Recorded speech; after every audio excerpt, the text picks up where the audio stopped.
Kita berdoa.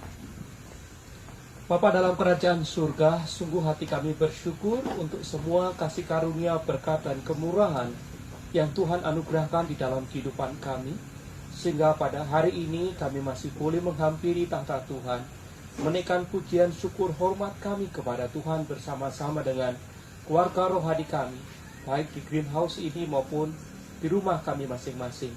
Kami sungguh menyadari jika kami boleh ada sebagaimana adanya hari ini, itu semua karena kasih setia dan kemurahan Bapa di surga yang tiada pernah berkesudahan dan selalu baru setiap hari.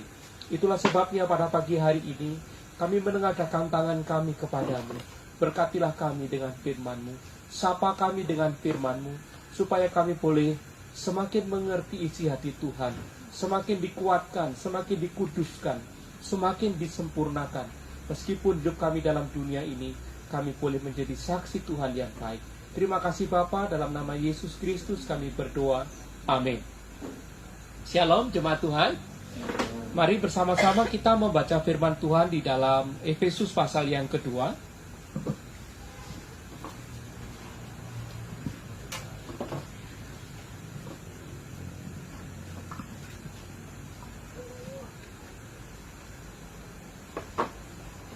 Kita membaca Efesus pasal yang kedua, ayat yang ke-13 sampai dengan yang ke-18.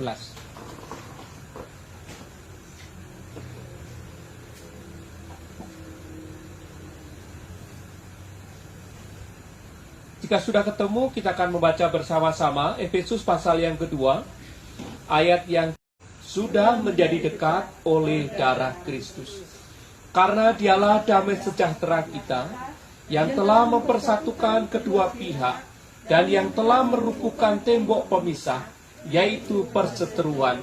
Sebab dengan matinya sebagai manusia, ia telah membatalkan hukum Taurat dengan segala perintah dan ketentuannya, untuk menciptakan keduanya menjadi satu manusia baru di dalam dirinya, dan dengan itu mengadakan damai sejahtera, dan untuk memperdamaikan keduanya di dalam satu tubuh dengan Allah oleh salib, dengan melenyapkan perseteruan pada salib itu.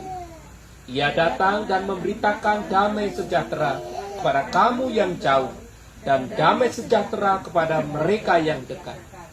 Karena oleh Dia, kita kedua pihak dalam satu roh beroleh jalan masuk kepada Bapa.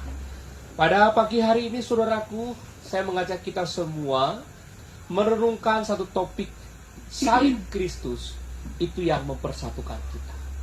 Salib Kristus itu yang mempersatukan kita. Di dalam Alkitab itu ada dua kisah yang menyentuh hati saya tentang bagaimana relasi itu kalau sudah rusak, itu rasanya tidak enak. Yang pertama itu kisah tentang Yusuf dan saudara-saudaranya. Tentunya kita masih ingat kisah dalam Perjanjian Lama ini, di mana ketika Yusuf itu menceritakan vision yang datangnya daripada Tuhan, saudara-saudaranya menjadi marah dan menjadi iri hati, menjadi panas hati, menjadi sakit hati. Mereka berpikir, masa sih kami yang tua-tua ini, masa sih papa mama harus menyembah kepada kamu yang paling kecil, yang paling bontot ini? Nggak mungkin lah. Karena sakit hati, karena marah, karena dengki, karena dendam dan segala macamnya itu, saudara-saudaranya mengarang suatu cerita, membuat suatu skenario, hingga akhirnya Yusuf itu dijual menjadi seorang budak. Nah, saudara-saudara, ini sangat menyakitkan bagi Yusuf. Dan saya pun kalau dalam posisinya Yusuf, mungkin saya sulit sekali akan memberikan pengampunan kepada saudara-saudara ini. Karena apa, saudara? Pada waktu itu ketika dia dijual dan harus berjalan sampai ke Mesir, itu perjalanannya ditempuh berhari-hari, bisa jadi berbulan-bulan. Dan dia harus diperdagangkan dan menjadi budak. Dan banyak sekali kisah-kisahnya yang menyakitkan. Hingga satu cerita, satu kejadian, terjadilah kekeringan, kelaparan yang sangat luar biasa, hingga akhirnya saudara-saudaranya itu pergi ke Mesir untuk meminta bantuan.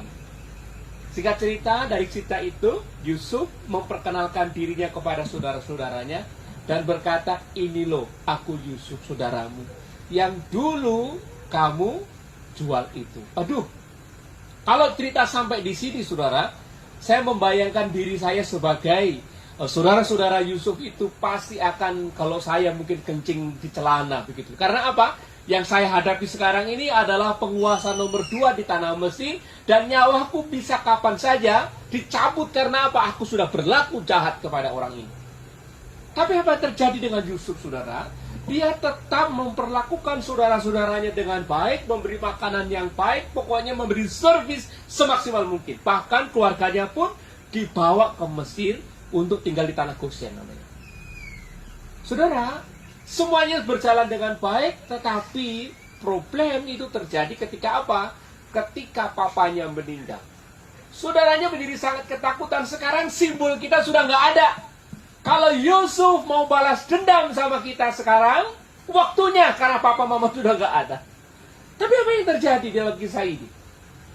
Yusuf berkata kepada saudara-saudaranya, memang engkau merancang-rancangkan yang jahat kepadaku, tapi Tuhan merancangkan yang baik padaku. Waduh, ini satu momen yang sangat luar biasa ketika Yusuf melihat peristiwa yang terjadi itu bukan dari perspektif manusianya, tetapi melihat semua yang terjadi itu dari rancangan Bapa di surga. Kisah yang kedua itu dalam kitab Perjanjian Baru.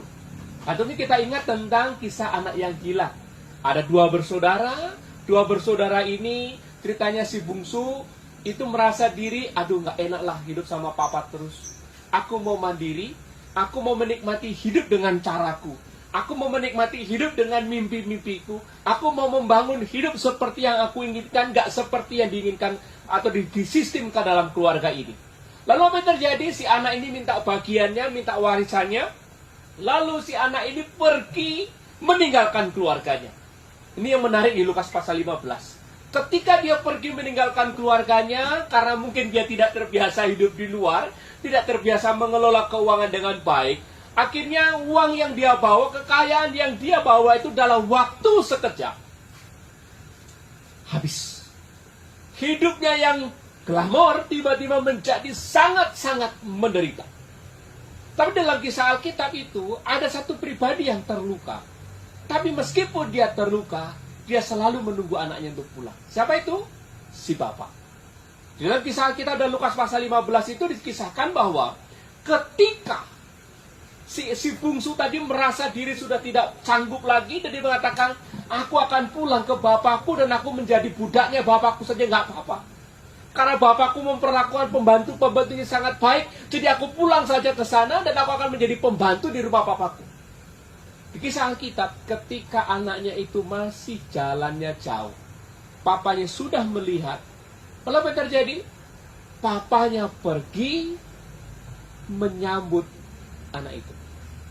Si bungsu yang telah melukai tadi itu dipeluk dan dibawanya pulang. Lalu hidupnya dipulihkan kembali. Saudara-saudara, kisah yang penuh kuasa ini menunjukkan sukacita yang sangat luar biasa dari suatu hubungan yang dipulihkan. Baik itu si Yusuf itu berbicara dengan hubungannya dengan sesamanya, kalau si bungsu dengan bapaknya itu hubungannya dengan manusia, dengan Tuhan. Kalau hubungan itu dipulihkan, rasanya itu hati itu sangat luar biasa. Betul ya? Nah saudara-saudara, inilah yang akan kita renungkan dalam teks firman Tuhan pada pagi hari ini. Saudara-saudara, pada waktu Tuhan menciptakan manusia, Tuhan itu sesungguhnya ingin membangun relasi yang baik dengan kita. Oleh karena itu kalau dalam kitab Matius 22 disebutkan, kasihilah siapa? Tuhan Allahmu dengan segenap hatimu, dengan segenap pikiranmu, dengan segenap akal budimu. Lalu perintah yang kedua yang sama dengan itu, yang kualitasnya sama, disebutkan, kasihilah sesamamu manusia seperti dirimu sendiri. Kedua perintah ini, saudara-saudara, kalau saya simpulkan, itu disebut sebagai perintah relasional. Perintah untuk membangun relasi, perintah untuk membangun suatu hubungan. Akan tetapi, ketika dosa itu jatuh, ketika dosa itu hadir di dalam kehidupan manusia, ketika dosa itu menyentuh hidup manusia melalui Adam dan Hawa, perintah rasional itu menjadi tidak dapat dikerjakan dengan baik. Perintah relasional itu menjadi tidak efektif. Karena apa? Di antara manusia dengan Tuhan disekat oleh dosa. Di antara manusia dengan sesamanya disekat oleh dosa. Dosa membuat hubungan manusia dengan Tuhan terhalang. Dosa membuat hubungan manusia dengan sesamanya terhalang. Jadi selama kita masih diliputi oleh dosa, saudaraku, kita nggak perlu heran kalau sesama kita saling menyakiti satu dengan yang lain. Karena apa? Kita semua sakit. Kita semua, kalau saya punya istilah, kalau kita semua itu punya borok. Jadi disentuh sedikit, kita pasti akan merasa sakit. Karena apa? Tubuhku penuh dengan borok, tubuhnya dia penuh dengan borok. Jadi apa yang terjadi? Semuanya sakit.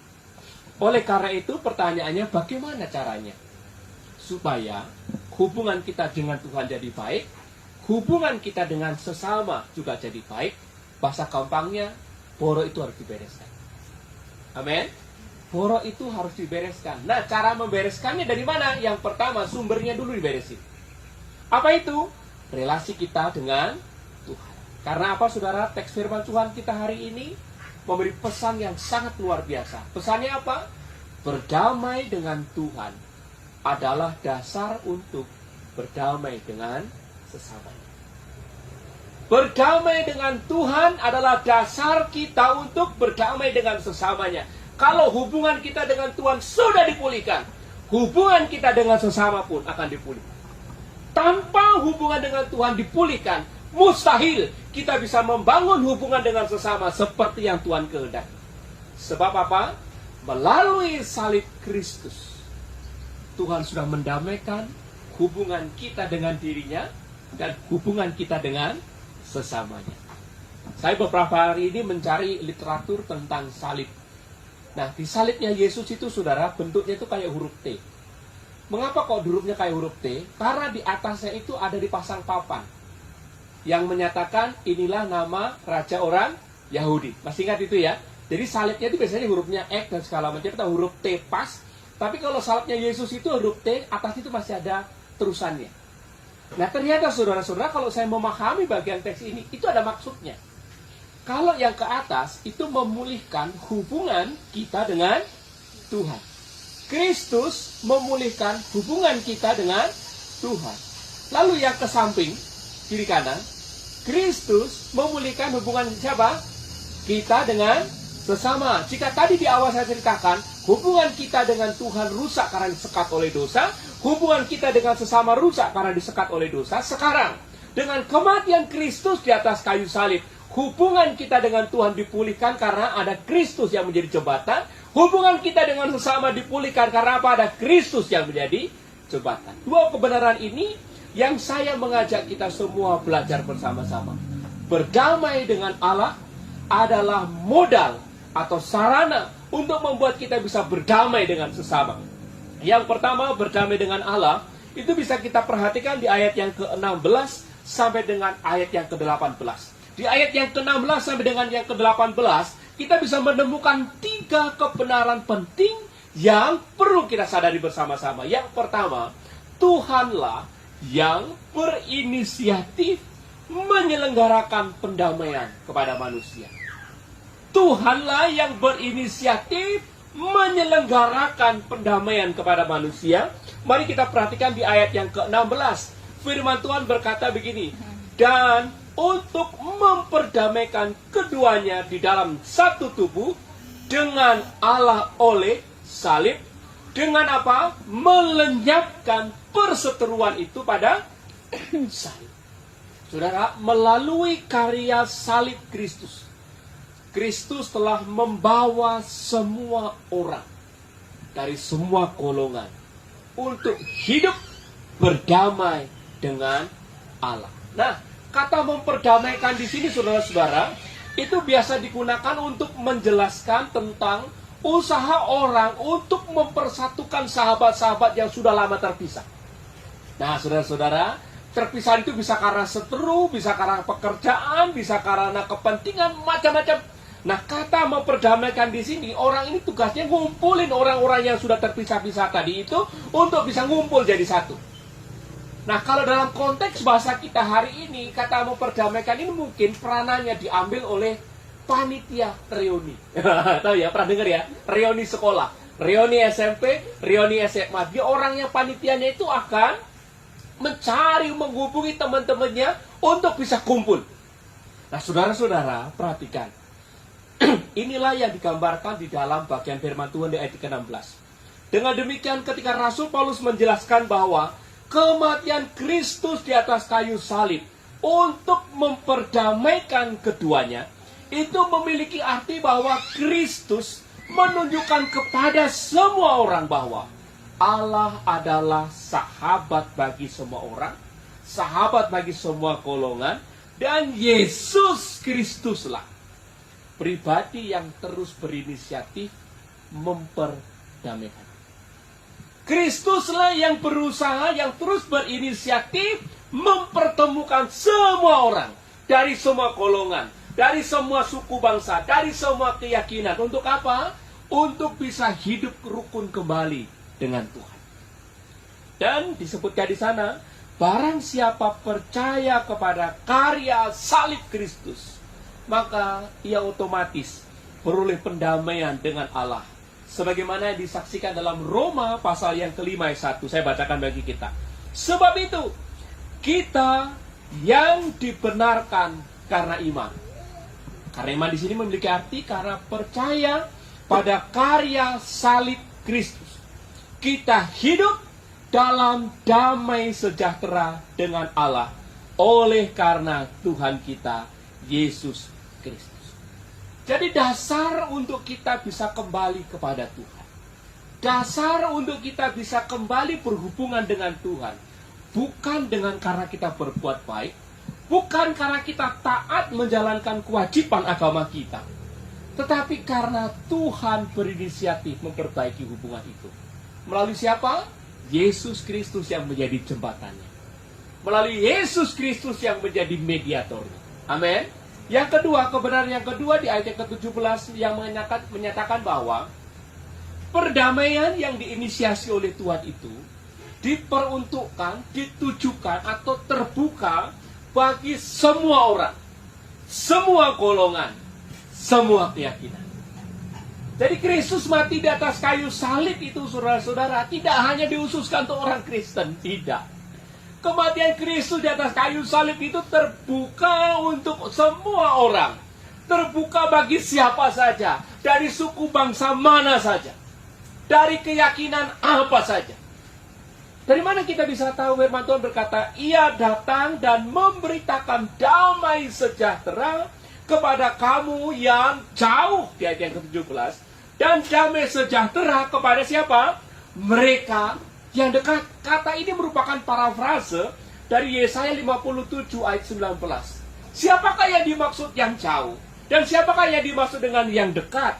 Dalam konteks cerita di dalam kitab Efesus ini, yang dimaksud yang jauh adalah orang-orang yang dianggap orang kafir, orang-orang yang dianggap para penyembah berhala, orang-orang yang dianggap tidak mengenal Tuhan, orang-orang yang dianggap sesat oleh orang-orang Yahudi. Itu disebut orang jauh.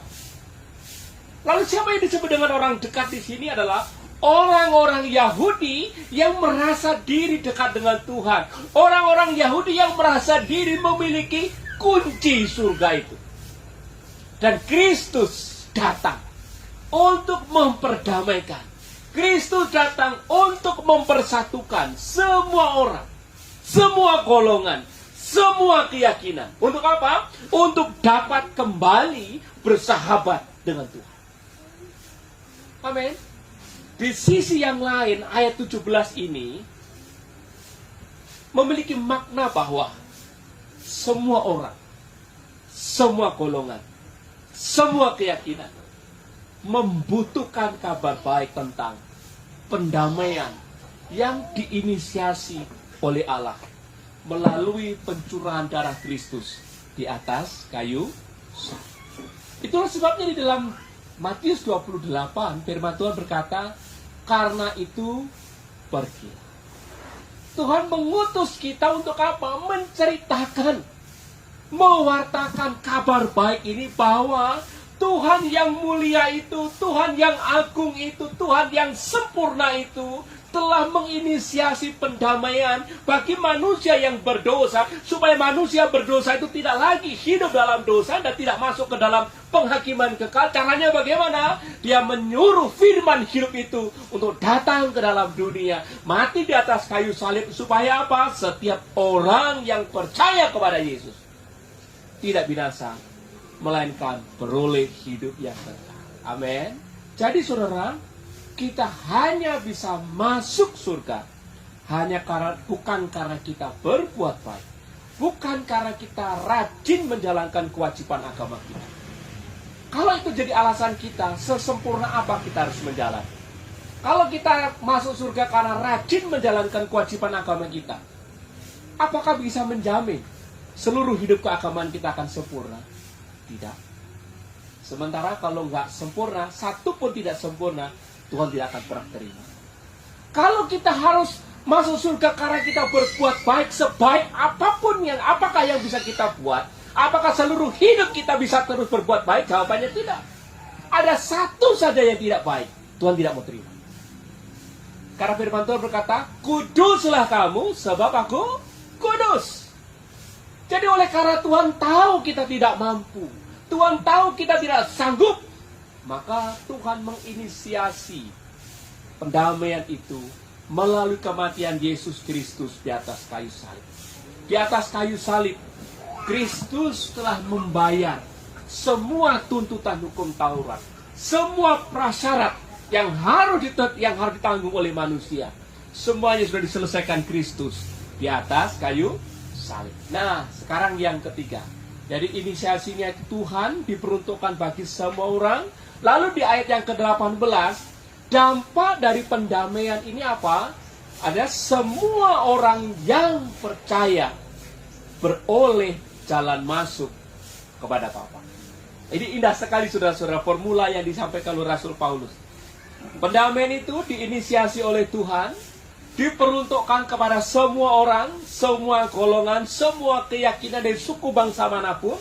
Dan yang ketiga, setiap orang yang percaya kepada karya Kristus itu, kepada inisiasi Tuhan itu, akan beroleh jalan masuk kepada Bapa. Mari kita perhatikan di ayat yang ke-18. Kita membaca bersama-sama di ayat yang ke-18. 1, 2, 3. Karena oleh Dia, kita kedua pihak dalam satu roh beroleh jalan masuk kepada Bapa. Oh, luar biasa saudara-saudara. Ini berarti bahwa siapapun, asal dia percaya kepada Yesus Kristus, asal dia percaya kepada karya salib Kristus itu, maka ia beroleh jalan masuk kepada Bapa. Apa yang dimaksud jalan masuk di sini saudara-saudara? Jalan masuk ini diterjemahkan satu kata yang namanya prosagoge.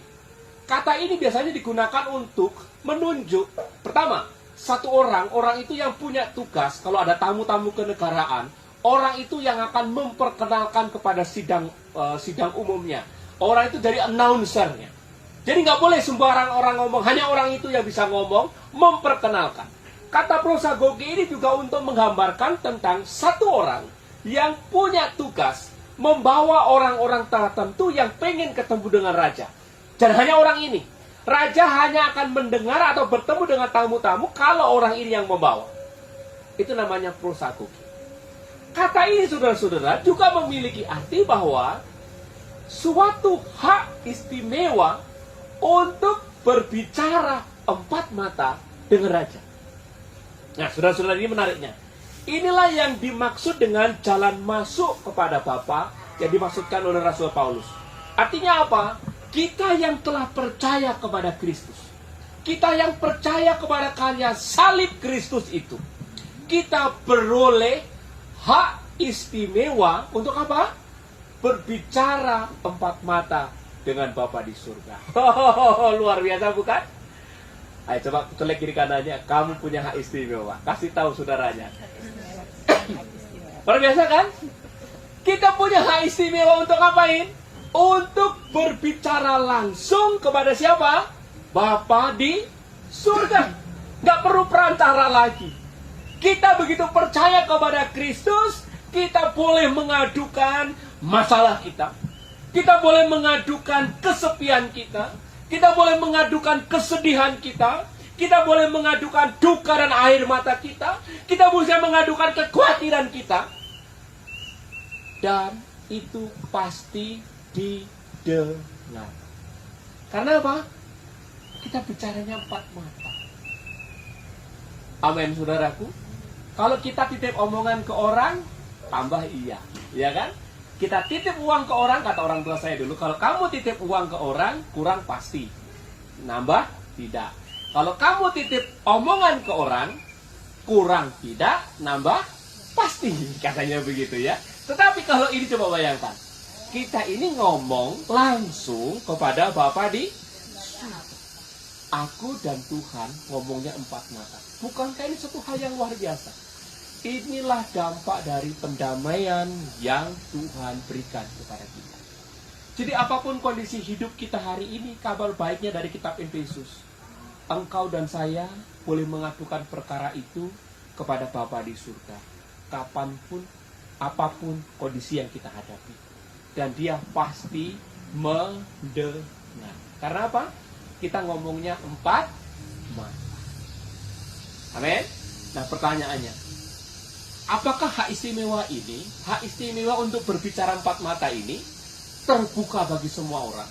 Terbuka bagi siapa saja? Jawabannya tidak. Karena apa? Dalam bentuk katanya, saudara-saudara, dalam bentuk katanya itu, kata jalan masuk, itu adalah dampak langsung. Dari apa? Percaya kepada Kristus. Dengan kata lain, hanya orang yang percaya kepada Yesus. Hanya orang yang percaya kepada salib Kristus itu. Dia memiliki jalan masuk. Dia punya hak untuk berbicara empat mata dengan Bapa di surga. Karena apa? Karena dalam kitab Kolose pasal 1:22, karya salib Kristus itu menempatkan kita kudus, tak bercacat, tak bercela di hadapan Tuhan. Oh haleluya, saudara-saudara. Inilah penghiburan terbesar yang kita hadapi dan kita miliki hari ini. Salib Kristus memperdamaikan kita.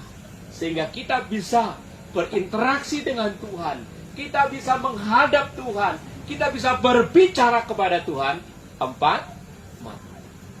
Lalu yang kedua, saudara-saudara. Karya salib Kristus itu bukan hanya mendamaikan kita dengan Tuhan, namun juga mendamaikan kita dengan sesama. Mari kita perhatikan di ayat 13 sampai dengan yang ke-15. Kematian Kristus itu membuat kita menjadi ciptaan yang baru. Perhatikan ya, mari kita saudara-saudara kita melihat. Kematian Kristus bukan hanya di sini bagian ini membuat kita berdamai dengan Tuhan, tapi juga memiliki hak istimewa untuk berbicara empat mata dengannya. Akan tetapi juga setiap kita yang percaya kepada Kristus dicipta ulang menjadi ciptaan baru. Hal ini mari kita lihat di ayat yang ke-15.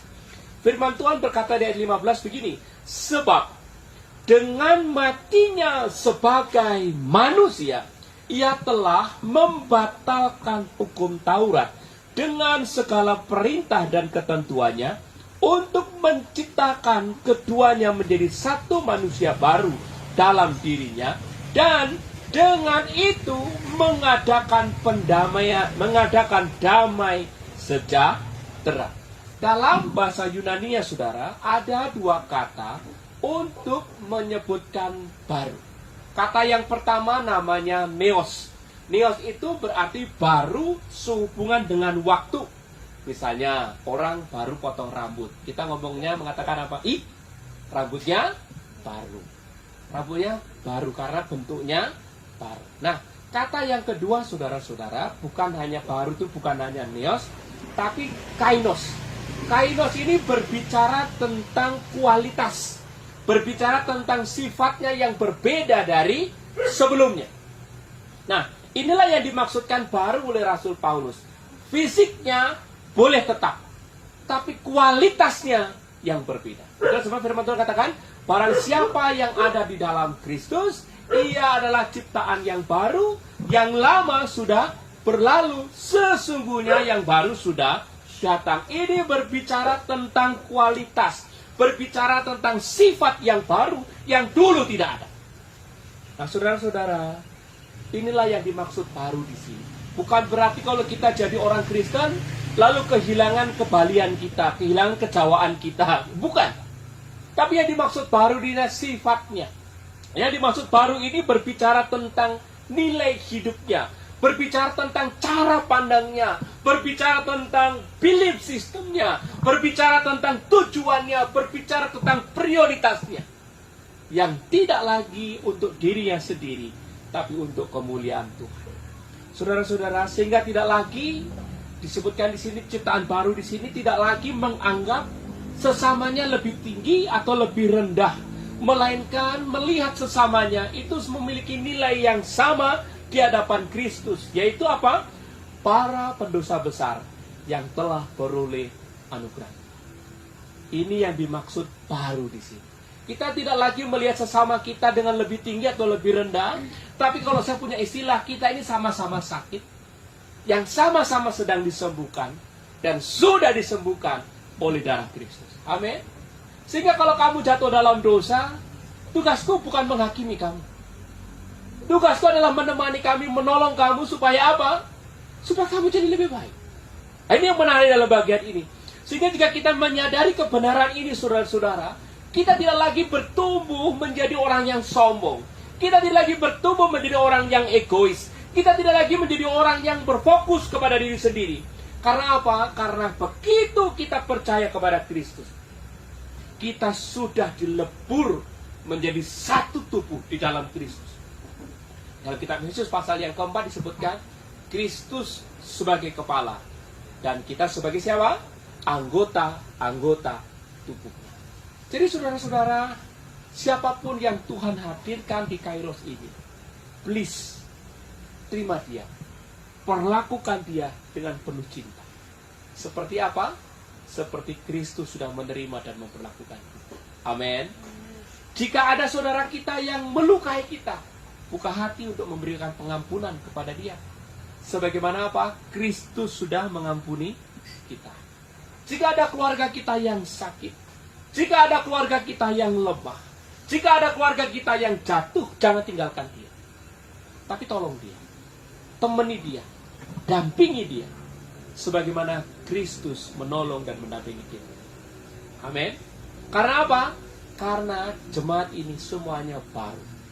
Kita semua anggota tubuh Kristus, dan Kristus adalah kepala. Artinya apa? Kita semua memperoleh kehidupan daripada Kristus. Kita semua memperoleh perintah dari satu komandan, namanya Yesus Kristus. Amin, saudaraku. Inilah yang harus kita hidupi di jemaat ini. Tidak boleh ada percekcokan gara-gara perbedaan-perbedaan yang ada. Tapi bila kita semua perbedaan itu kita taruh di bawah kaki Kristus dan mengatakan, Kristus, aku siap mengabdi dan menyembah kepadamu, seperti khotbah minggu yang lalu. Saudara-saudara, kiranya firman Tuhan hari ini menguatkan dan menghibur kita semua. Yang pertama, memang saat ini kita sedang menghadapi situasi dan kondisi yang sulit, yang tidak mengenakan. Kabar baiknya adalah melalui Yesus Kristus kita beroleh hak istimewa untuk mengadukan segala perkara kita kepada Bapa di surga. Dia adalah sahabat sejati kita, yang bukan hanya selalu hadir dalam kehidupan kita, tapi selalu berkata, marilah kepadaku semua yang letih lesu dan berbeban berat, aku akan memberikan kelegaan kepadamu. Saya mengajak kita, mari kita datang mengadukan perkara kita kepada Tuhan, dan izinkan Tuhan dengan caranya, sesuai dengan waktunya sendiri, untuk menggenapi firman-Nya itu kepada kita semua. Amin. Izinkan Tuhan sesuai dengan cara dan waktunya itu menunjukkan kebenaran firman-Nya itu di dalam kehidupan kita. Yang kedua, tidak ada lagi alasan bagi kita untuk merasa diri lebih baik atau lebih buruk dibanding saudara-saudara kita, dibanding keluarga rohani kita yang lain, apapun kondisi kita. Sebab kita ini satu keluarga di dalam Kristus. Mari izinkan firman Tuhan menguasai dan mengatur hidup kita. Mari kita saling bertolong-tolongan satu dengan yang lain. Agar apa? Agar kita dapat menjadi para pelaku firman.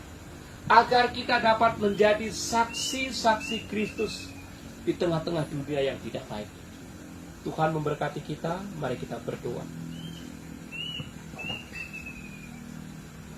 Sekaligus saya akan berdoa syafaat bagi kita.